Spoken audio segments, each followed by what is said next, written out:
morning. I'm so happy. And I was just thinking, the first time that I laid eyes on you was the 40th anniversary of the National Opera Studio. And they said that, Susan Bullock CBE was going to come on and give this talk to everybody. And oh my goodness, it blew me away. Like, I'm serious. No, I really mean that. It blew me away. I was standing there going, I want what summer she's got. I want that. I want that knowledge. I want that wisdom.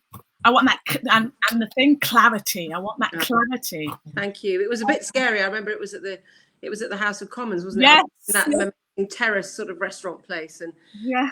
Suddenly the whole room was packed with everybody and anybody from our profession. And I remember, getting up to that lectern and thinking, oh, don't shake.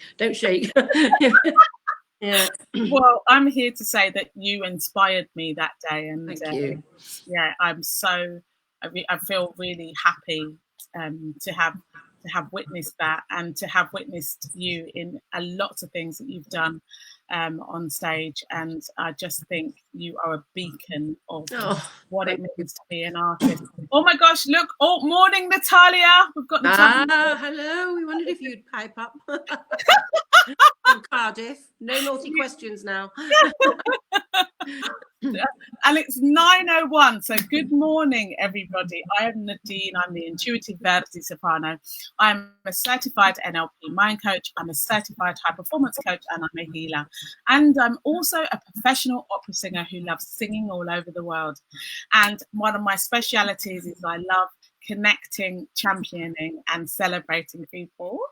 And this morning, I want to connect, champion, and celebrate Susan Bullock, CBE. Susan Bullock's unique position as one of the world's most sought-after British dramatic sopranos was recognised by the award of a CBE in June 2014. Of her most distinctive roles, Wagner's Brünnhilde has garnered outstanding praise, leading Susan Bullock to become the first ever soprano to sing 4 consecutive cycles of the Ring Cycle at the Royal Opera House under Sir Antonio Pappano. Wow. Future plans include Kabanova in Katya Kabanova for Canadian Opera in Toronto, and The Witch in Hansel and Gretel in Frankfurt. So lovely to have you. So Thank you. Nice to be here. So it was such a gorgeous day as well. Yes. So as I normally say, everybody, if you need, Susan and I, neither of us are medical doctors or psychiatrists. So if you need that kind of support, please pick up the phone. Anybody who knows someone that possibly needs that kind of support, can you please pick up the phone to them also? And because we really encourage that. And there's loads of helplines like the Samaritans. I'll put it in the comments box again today, just in case anybody needs that, because we really encourage it. Oh my gosh, we can see the side. We've got Bobby Jeffrey saying, good morning, ladies. Lena Christmas saying, it's a beautiful day. Good morning to you both. Good morning, Lena. Good morning, Bobby. We've got Claire Penderton saying, hello, lovely ladies. Sue, darling, I'm smiling at you and sending huge hugs. Thank you, Claire. And Susan Pentland saying, morning, ladies. Morning, everybody. Lovely to have you here. So let's get to you, amazing woman and artist that you are. So tell us, how did you know that you wanted to be an opera singer? Well, it all happened by mistake, really.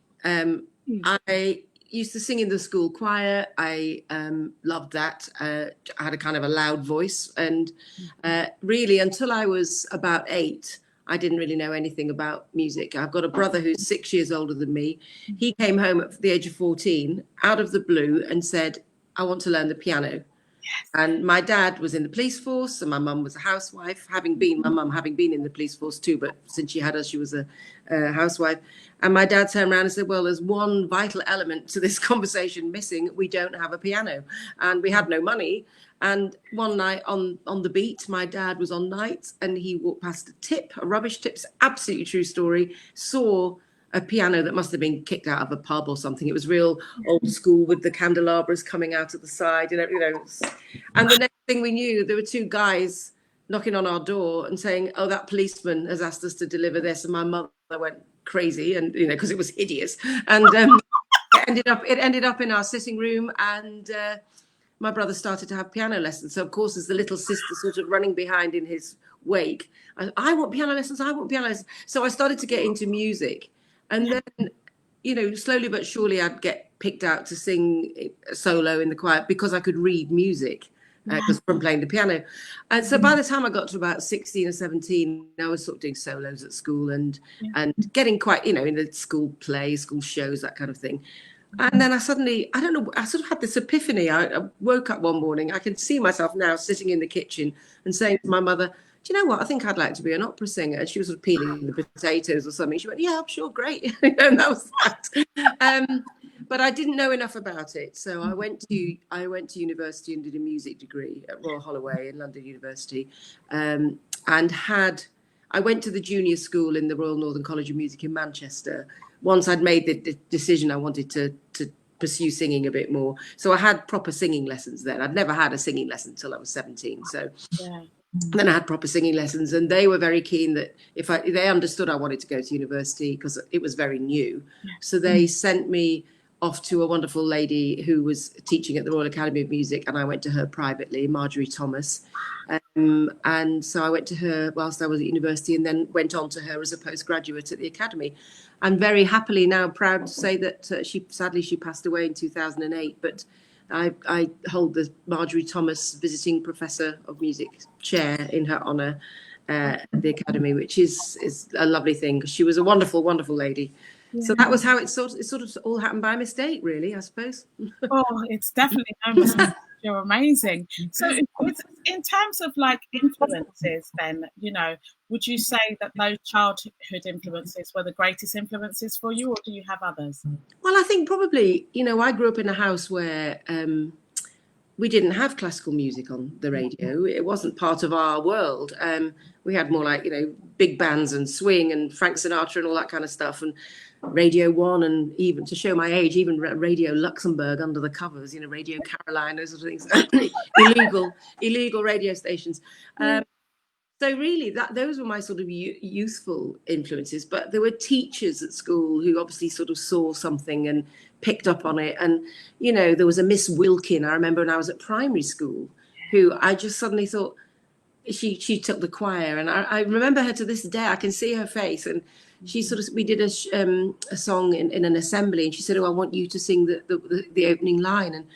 And for me, that was an amazing moment. I had no idea that people could sing on their own and stuff. It just didn't occur to me, really. Yeah. And then when I went to when I went to the sixth, I moved schools in the sixth form. There was a fantastic teacher there called David Holt, who's still with us and in great form. And he sang and played. He was very much a practical musician as well as being a teacher.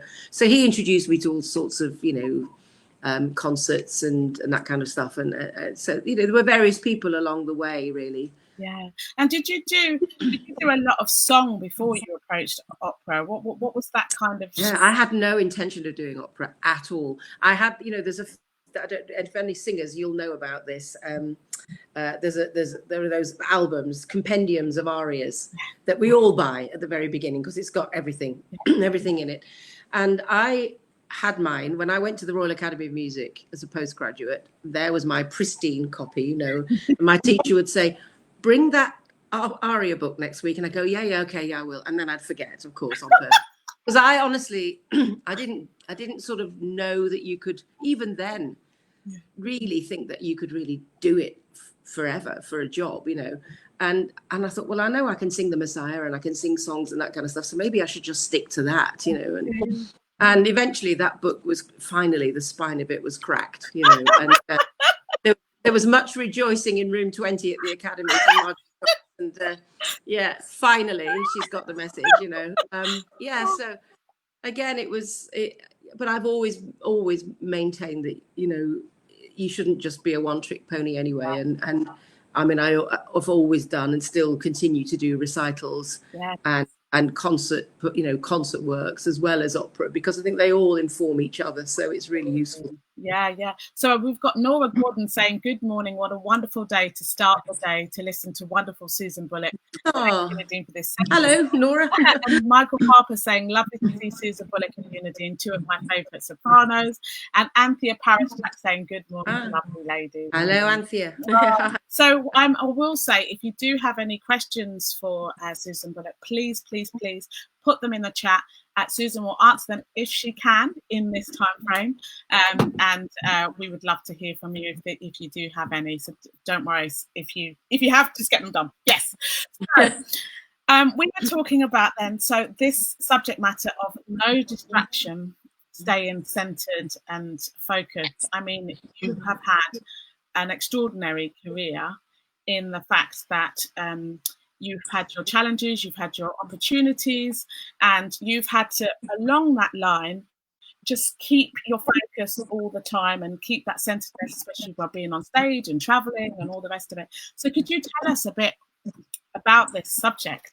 Yeah, I think it's absolutely crucial to the life of a singer. What we do is that, we do spend a lot of time, as you say, well, not at the moment, clearly, but, traveling and arriving in a strange city and having to make a little home there and work with people you've never met before and stay there for maybe 2 months at a time or 3 months at a time, depending on the length of the run. So, since I joined the Glyndebourne Chorus, that was my first job in 1983, did 2 seasons there and 2 tours. And that was a taster of, being away, having to have a discipline of finishing late at night. I commuted back and forth because, of course, I didn't have any money, so I couldn't afford to stay down there. And so I commuted. So I get home at midnight and I'd be up again at 7:30 and on the train and back down there. And, before you knew it, you're in a rehearsal. And it's the same now, I think. It's a tough schedule. So I learned very early on that you've got to have a plan. You've got to stick to a schedule. You've got to be focused. Of course, we can all go off the rails when we want to have a nice, good old night out and, go a bit crazy. But no comments from people who know me on this. But, we can, and that's great. And so we should. But I think mainly, you've got to learn how to live with yourself. Yeah. Which in a way has come in quite handy now when we're all sort of stuck in our respective homes and not seeing our colleagues and friends and having a normal life. I mean, in a way, a singer's life has been quite useful for that, because for most of my career, I mean, I've spent more time away being on my own than being at home, really. I think also, taking a chance, taking a challenge. When I joined the ENO as a company member, it was wonderful. There were 48 or 50 people in the ensemble. Wow. And I was very much lower down the pecking order. I was very young, but it could have been a very comfortable little existence for quite a long time, that I could have just stayed in that world, and it was fantastic. I'm not knocking it at all, but I suddenly thought, I can see myself getting quite sort of bedded in here, and I could be here when I'm 50. And I thought, do I really want to do that?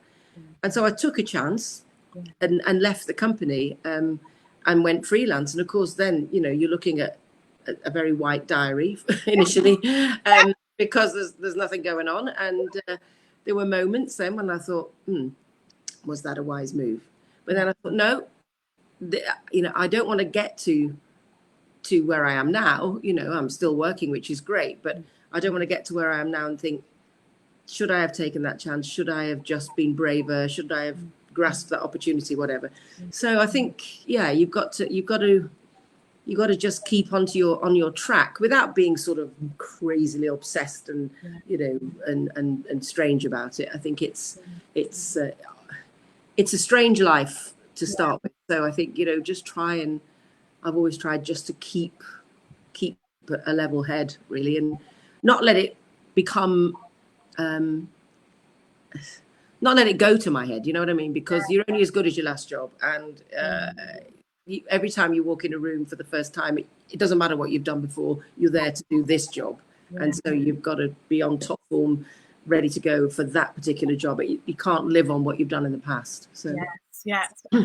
I love what you said about planning and scheduling, because I've been saying that even in this time that we've been going through.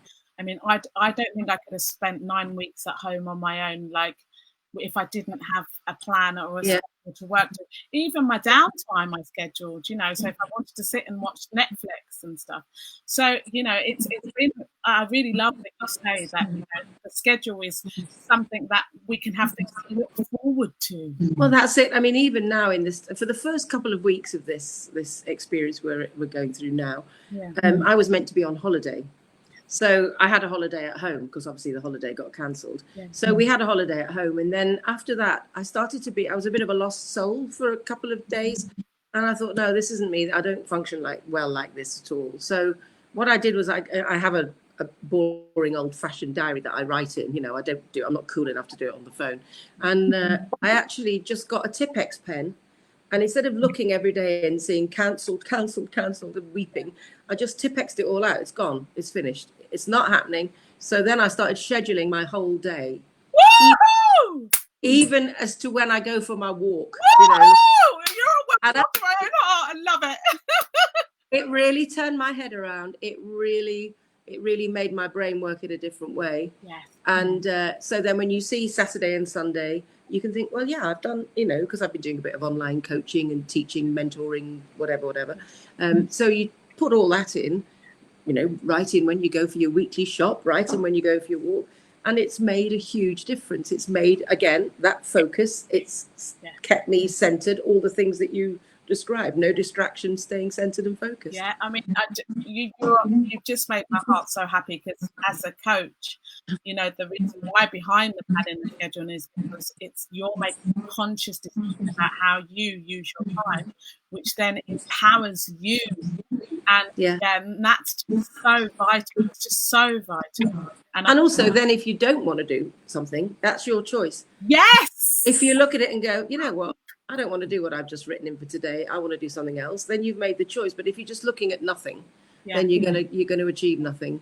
And I mean, there's not, in a way, we can't achieve what we normally achieve at the moment, you know, by going on stage and rehearsing, but there are all sorts of other things that you can tackle and hopefully achieve some level of success with, at least. Yes, absolutely. Marjorie Ubry is just saying, hi Nadine, so interesting to hear the famous Susan Bullock story. And Claire must have been saying haha to something. Grace is saying brave lady, love it. Claire says scheduling is everything, or scheduling. There's a diverse thing around whether it's scheduling or scheduling. Depends which country you're in, yeah. And Gabby says, brilliant advice as always, trying to do the same thing. So that's really wonderful. So in terms of like people who are at home who are singers and they want to like start preparing themselves to go back and do a little bit of work, what would you suggest that they start putting in their diaries? Would it be things like an amount of practice time, or looking at repertoire? How would you kind of suggest that they start looking at that? Well, I can only suggest in a way what I'm trying to do, and straight off the bat, not every day I'm not successful every day at it. There are some days, and I think we've got to just always check back to kind of before lockdown. Yes. You know, there were days then for all of us, I'm sure, when we woke up in the morning and thought, oh, the last thing I want to do is sing today, you know, for whatever reason. So I think the first and foremost thing is, don't be tough on yourself. Don't give yourself a hard time. If there are days when you just, you know, you've got to need to sing, you've got to want to sing. And I think forcing yourself to do it, you won't achieve anything. No. So that's the first thing. I think, you know, don't feel obliged to be, you know, recording every aria that's ever known to man and putting it on Facebook or you know, doing all that stuff. If your heart is not there to do it, don't do it. And then you'll find that, because I think we're like sort of little Pavlov's dogs, really, you know, we will react. We'll need to do it eventually. And, you know, you will find yourself going into your music room and getting your voice going. So I think, you know, also trying to be positive about what's potentially in the diary. We don't know whether, when or if or how we're going to get back to our way of working. But I think the thing to do is to keep going until you get the phone call to say it's not happening. Yeah. So, like, you know, I'm trying to prepare this Kabanova in Katya, which is a wonderful thing to do. It's bringing back all sorts of wonderful memories, because I sang Katya herself for Glyndebourne way back in 1992. Wow. So there's all, you know, all the markings you make on your score from that incarnation are there. So whilst I'm sitting here trying to get my teeth around all these Czech words, there are all sorts of wonderful memories coming back as well of that time. You know, who knows if it will happen, but I think if you just write everything off as a non-starter, then we're all going to be very miserable very quickly. Yes. So, but I know I am certainly not a trailblazer for getting up and working, you know, working my socks off all day every day. It doesn't happen all the time, and kind of I've made my peace with that, really. At first I felt really guilty, and then I thought, well, actually, did you always, you know, get up and do a massive amount of work every day? Sometimes yes, sometimes no. Yeah. You know, we're not machines. No, exactly. I really identify with that, you know, because there are some days where, I mean, my schedule looks like that. Like, that's my schedule. I'm a bit of a that's my schedule for the week. I am quite organised, but I am, as you say, some days I'll look at part of the schedule and say, I'm not actually going to do that today. Yeah, forget it. Yeah. Actually, it's not actually going to pull me forward. It's going to stress me out. And actually, I really want to sit down and just rest and think, or I want to watch something, or just zone out for a bit. And also, I think in a way that's also a way of being focused and being in control of your own sort of path. Because if you feel obliged and you feel like there are people beating you on your shoulder saying you must do this, then you're not in charge. And I think, you know, especially now, you've got to kind of be in charge of your own way. Amen. You will go crackers, and there's no point in that, you know. No. And there is that at the moment, you know, and I do speak to some people who are really struggling. Oh, I've had a couple of, I mean, you know, I'll put my hands up. I have had not more than a couple of weepy days, you know. Yeah.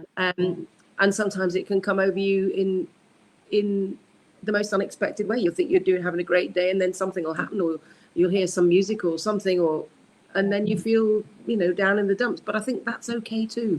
Yes. And then when you do your work, you're doing it because you want to do it and you enjoy doing it and you feel you're going to achieve something, you know. And I always get that from you, you know, even when I see you do your masterclasses. I watched you do a masterclass the other day at the Royal College of Music. Oh, was it Guildford? No, it was the Academy, I think. Royal Academy, yes. Royal Academy of Music. I saw you do a masterclass. And you know, this thing around no distraction and staying focused, even when somebody was thinking about a run, you were finding ways for them to still stay focused while singing the run. I just found it really fascinating. You know, your brain is obviously a very solution-based kind of person. You're always thinking in the solution, which is wonderful. Well, I think, you know, in the case of something like that, when you're singing an aria that's full of runs, you can't just let the runs become a kind of separate issue. They're part of they're an expression of the text. Even so, even if you're going for about 2 pages, you know, they've got to have some subtext, and it makes it much more interesting to listen to, and even more interesting to perform, I think. Yes. So what tips would you give anybody in this time around, you know, as I say, preparing or learning, or what kind of 3 tips would you say would be the best thing to do? For now, or just generally? For well, however you want to do it. You can do it in general, or you can do it from what we've talked about, or up to you. Because I think 3 tips for now would be, well, there'd be 1 big tip really for now, which is just give yourself a break. Really, give yourself a break. But, you know, so that's 1 tip. 2, try and schedule, try and get your time mapped out. And 3, think positively about the work that you're doing, because even if it doesn't come off in October or January or whenever it's meant to be, no work is wasted work. So, you know, if you've learned a role during this time, or you've conquered a song cycle or whatever it might be, or even if you've just learned properly how to sing a certain note in your voice, or you've achieved something like that technically, then that will stay with you for keeps. So it might not be put into action when you think it should be, but who knows, it may. So no work is wasted work. But I think general 3 tips for everybody, for just kind of life in general, either in this time or in normal times, in our profession certainly, is preparation. Absolutely imperative. It's absolutely imperative that you show up knowing everything. And can you say a little bit more around preparation? Is that okay? Well, preparation for me is much more than just knowing the notes and knowing the words. I mean, especially when you're singing in foreign languages, you've got to know every word that everybody else is saying. You can't not. I mean, how can you respond to somebody? How can you be 100% in the character if you don't know what the person opposite you has just said? You know. Also, preparation is, say, not just notes and rhythms, and those are the basic nuts and bolts. That's a given. It should be a given. But you know, thinking about the personality, thinking about the character, thinking about how would they walk, how would they sit, how would they, you know, what kind of. So you go to a rehearsal with a whole image in your head of, and it might be the polar opposite of what the director asks you to do, but at least you've got something there to hang on to, you know, rather than showing up thinking, well, I'm okay till the end of Act 1, but then after that I'm not so sure what comes next, sort of thing, you know, because I haven't prepared. So I think that's really important. I think punctuality as well is really important. Sounds like a really boring thing to say, but you know, there is nothing worse than getting to a rehearsal and everybody having to sit there because one of the key players is late again, you know. That can become a bit tedious. And then just be a nice colleague. You know, we're all in it together. It's important that you're a team player, I think, really. Wherever you are in the sort of the piece, whether you're singing one line, whether you're singing the main role, whatever it is, you know, we have to rely on each other. We can't do it without each other. So just be nice. There's no need to be grand or vile, really. Oh, thank you. That's absolutely wonderful. Marjorie is saying, so reassuring to hear confirmation that we needn't feel guilty of wasting this time sometimes. And Marjorie, I would say, I don't think we're saying that it's not about wasting time, and not to see it like that, because that's also a negative form of thinking in the mind. It's just about saying you've got extra free time, and if you don't use it, that's okay too. So maybe reframing that rather than wasting, because we never waste time. You know, it's always our time. And Claire Pendleton is just asking, how do you stay centered and focused during an opera production when you find the director, conductor, singers, actors difficult to work with? Sometimes it's hard to connect with a colleague if our opinions are very different. Do we just keep quiet, is the question. Well, you're probably asking the wrong person, because I don't think I've ever been known for keeping quiet. But I think there's a way of doing it. I think there's a way of. Funny if I was having this conversation with somebody the other day who said, you know, what happens if you're singing opposite somebody and you just feel like you can't get through. There's a barrier between I've had that. Yeah. And you know, and that person can either come over, you think, are they being very grand? Do they think they're too big for the business? Whatever it is. Yeah. But I mean, I've had a couple of those, luckily not many, but a couple of those sort of occasions where actually at the end of a rehearsal, after a week or so, when you think, well, actually, you know, it takes time for the dust to settle with new people, and you need to get to know each other and trust each other, all that stuff. Right. But if after a week or so you haven't kind of clicked, or there's a barrier still there, occasionally I've sort of quietly said to somebody at the end of a rehearsal, are you okay? Am I doing something that's you know? So basically, put it back onto yourself. Yeah. And sometimes they'll say, well, actually, it's not. No, there's something going on privately or whatever, and I'm distracted, which is why I'm not kind of 100% in there. And then if that's not the answer you get, then I think, and if they just sort of are very, you know, standoffish, then you just got to suck it up and you've just got to get on with it. Yeah.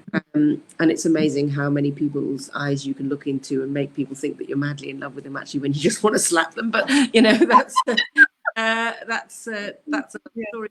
But yeah, I think, you know, there are ways and means of you know, trying to have a reasoned conversation with whoever it is, or for whatever situation. But then again, occasionally, sometimes everybody has to, you know, we all blow our tops occasionally, and I'm not saying I've never done that either.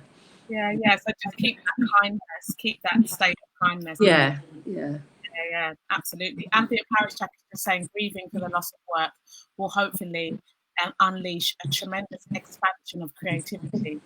Absolutely. I think so. I think probably by the time we all get back, we'll just be so desperate to get out there and do it. And I think people will come with a different sort of information from what they've gathered during this time as to how they function. Really, I think there'll be a lot of changes, and what we need. You know, the sort of things we make a fuss about on a daily basis that we haven't been able to have now. Will become irrelevant and just nothing, you know, and then we'll just crack on and hopefully get on with it.